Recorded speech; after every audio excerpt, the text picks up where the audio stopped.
Hello friend, જય સોમનારાયણ. સ્વાગત છે તમારા એક નવા બ્લોગમાં. આજે આપણે બ્લોગિંગની શરૂઆત 5:30 વાગ્યાની થાય છે સાંજના.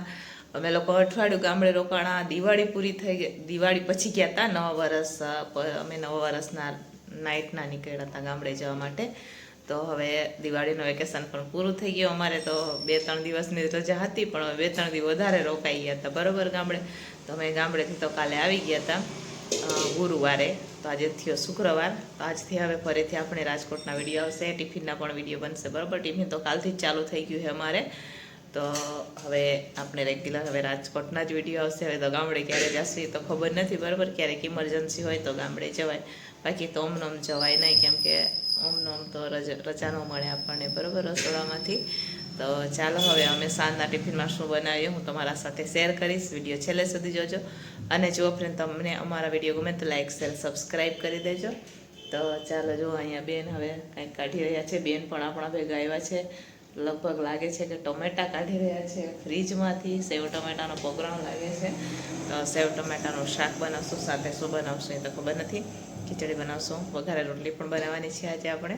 હવે રોટલી બનશે કે પરોઠા બનશે તો ખબર નથી. લગભગ તો રોટલી જ બનાવવાનું થશે બરાબર.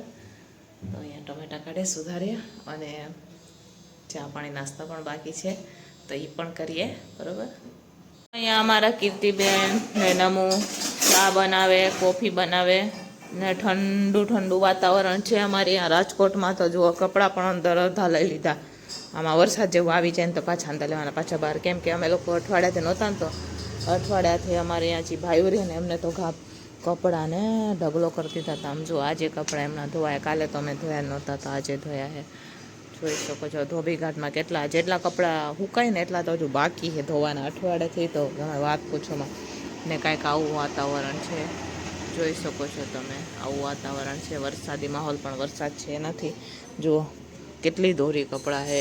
1 2 3 4 અહીંયા સુકાય છે, આ બાજુ સુકાય ને બાકીની અહીંયા ટી શર્ટો જુઓ. જોઈ ટી શર્ટ ઘરમાં લઈ લીધી હમણાં અમે. એટલા કપડાં છે, જેટલા ધોયા ને એટલા તો બાકી છે બરાબર. નવી નવી વસ્તુ પણ આવી ગઈ ઘરમાં. અહીંયા બે કોક ચા બનાવીને કોફી નાસ્તો પણ આવ્યો છે. આમાં સેવ ટમેટાનું શાક બનાવતો, સેવ આવી જાય, મમરા અને તો ચાલો ફ્રેન્ડ્સ, હવે આપણે બનાવી રહ્યા છે સાંજનું ટિફિન. તો સાંજના ટિફિનમાં જો અહીંયા સરસ મજાનું સેવ ટમેટાનું શાક બની રહી છે. આ બાજુ આપણે અત્યારે બનાવી રહ્યા છે ઢીલી ખીચડી. એ પણ મસ્ત મજાની આપણે મગદાળવાળી ખીચડી બનાવી રહ્યા છીએ સરસ મજાની. તો એના પણ વઘાર આપણે થઈ રહ્યો છે.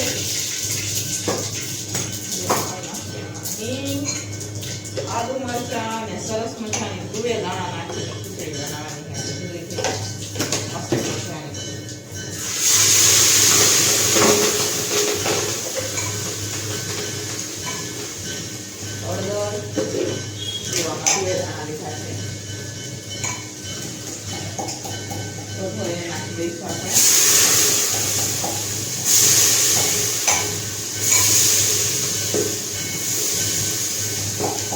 હવે નાખશે એમાં આપણે પાણી. તો ચાલો ફ્રેન્ડ્સ, ફાઇનલી સાંજનું ટિફિન બનીને તૈયાર થઈ ગયું છે. તો સાંજના ટિફિનમાં મસ્ત મજાને આપણે તુવેર દાણા નાખીને મગ દાળવાળી ખીચડી બનાવેલી છે. એ પણ મસ્ત મજાની જોઈ શકો છો તમે. જોતા મોઢામાં પાણી આવી જાય એવું સરસ મજાની ખીચડી બનાવેલી છે. સાથે છે સેવ ટમેટાનું શાક, મસ્ત મજાનું રોટલી છે, વઘારેલી રોટલી છે અને વઘારેલું દહીં છે. તો સાંજનું ટિફિન બનીને તૈયાર થઈ ગયું છે. તો હવે આપણે આવી ગયા છે રાજકોટ. તમે બધાને ખબર જ છે કે આપણે હવે રાજકોટ આવી ગયા છે. તો હવે ડેલી તમને ફરીથી ટિફિનના વિડીયો જોવા મળશે, કેમ કે અઠવાડિયે તો ગામડે રોકાઈ આવ્યા હોય, તો ફરીથી આપણે આવી ગયા. હવે ક્યારે જશું એ તો ખબર નથી, પણ હવે આપણે રાજકોટમાં આવી ગયા છે. તો ચાલો, અમારા બેન છે એ કંઈક બનાવી હું તમને આગળ વિડીયોમાં બતાવીશ. તો અત્યારે ટિફિન બનીને તૈયાર છે. સાંજનું ટિફિન અત્યારે ઓછી ટિફિનો છે, એટલા માટે ઓછું જમવાનું બનાવેલું છે આપણે, કેમ કે જે સ્ટાફ ગામડે ગયો છે એ આવ્યો નથી. કારખાનાનો દુકાનના જે સ્ટાફ છે એ તો છે જ, પણ ગામડે જે કારખાનાનો સ્ટાફ હોય ને એ અત્યારે નથી આવ્યો. કદાચ 1 તારીખથી યાની કાલથી કે 2-3 દિવસ પછી આવે તો ઠીક, તો અહીંયા તમને વધારે જમવાનું જોવા મળશે. અત્યારે તો ઓછું જમવાનું જોવા મળશે બરોબર. તો ચાલો હવે આપણે ભરી દઈશું ફટાફટ ટિફિન. ચાલો ફ્રેન્ડ્સ, અહીંયા ટિફિનો ભરાઈ ગઈ છે. જુઓ 2 ટિફિન અહીંયા, 4 ટિફિન અહીંયા, અને બાકીનું અહીંયા, અને બાકીનું હમણાં જમવા બેસી રહ્યા છે. અને અહીંયા અમારી બેને જો મસ્ત મજાનું દેશી ચોરીનું શાક બનાવ્યું છે આજે તો સરસ મજાનું. ગામડેથી દેશી ચોરી આપણે જે મમ્મીએ ને અહીંયા અમારી બેનપણી નાની નાની હતી ને એમને આ ચોરી ફોલ દીધી હતી તો એનું શાક બનાવ્યું છે આજે. જુઓ, પણ ચોરી લીલી હતી પણ રેડ થઈ ગઈ. હા ને કીર્તિ એવી થઈ ગઈ ને. હા, તો અહીંયા મસ્ત મજાનું દેશી ચોરીનું શાક આજે બેને બનાવ્યું છે. તો ચાલો જુઓ, આ ભાઈ પણ બેસી ગયા છે જમવા માટે. પરેશભાઈ, શું પરેશભાઈ તમે ચોરીનું શાક ખાવા હાટું રોકાણા હો? એ ગામડે નહોતા આવ્યા ને તે દિવાળી કરવા નથી ગયા તો એ કે તમે ગામડેથી લઈ આવ્યા ને તો ખાઈ લઈએ એમ. કેમ કે એ ભાઈ ને બીજા 2 ભાઈ જ છે ને અહીંયા કંપનીમાં એટલા હાટું થઈને રોકાણા છે કે ખાઈને જ જાય એમ કરીને. તો જો અહીં ખીચડી, અહીંયા નમુબેન અમારા બેસી ગયા છે જમવા માટે. અહીંયા કીર્તિબેન હવે શાક ચડી ગયું છે તો કોથમીર નાખી ફટાફટ ઉતારી દઈશ. અહીંયા બધા માટે કોરી રોટલી બનાવેલી છે. જો અમે તો તેલવાળી રોટલી નથી ખાતા, કોરી રોટલી ખાઈએ. આલ્યો તો ચાલો હવે બેસી ગયા, હવે નીચે ઉતારી દેશે. તો ચાલો તમારે પણ મસ્ત મજાનું દેશી ચોરીનું શાક ખાવું હોય તો આવી જાઓ. અહીંયા બેસી ગયા છે થાળી લઈને. તો ચાલો ફ્રેન્ડ્સ, અમે લોકો જમી કરીને ઉપર આવી ગયા હતા નવરા થઈને અને રાતના વાગી ગયા છે 11 ને જોરદાર મજાનો રાજકોટમાં 11 વાગ્યામાં વરસાદ શરૂ થયો છે.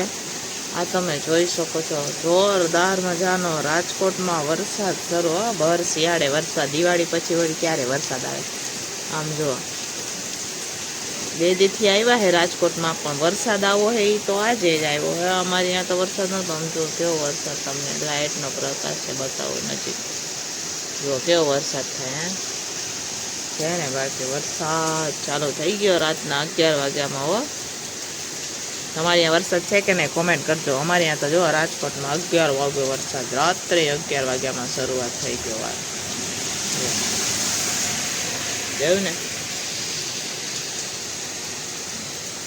લાગે છે કે આખો દિવસ વરસાદ, આખો દિવસ નહીં સોરી રાત થઈ ગઈ, આખી રાત વરસાદ આવશે એમ લાગે છે. જો ચાલુ થઈ ગયો વરસાદ.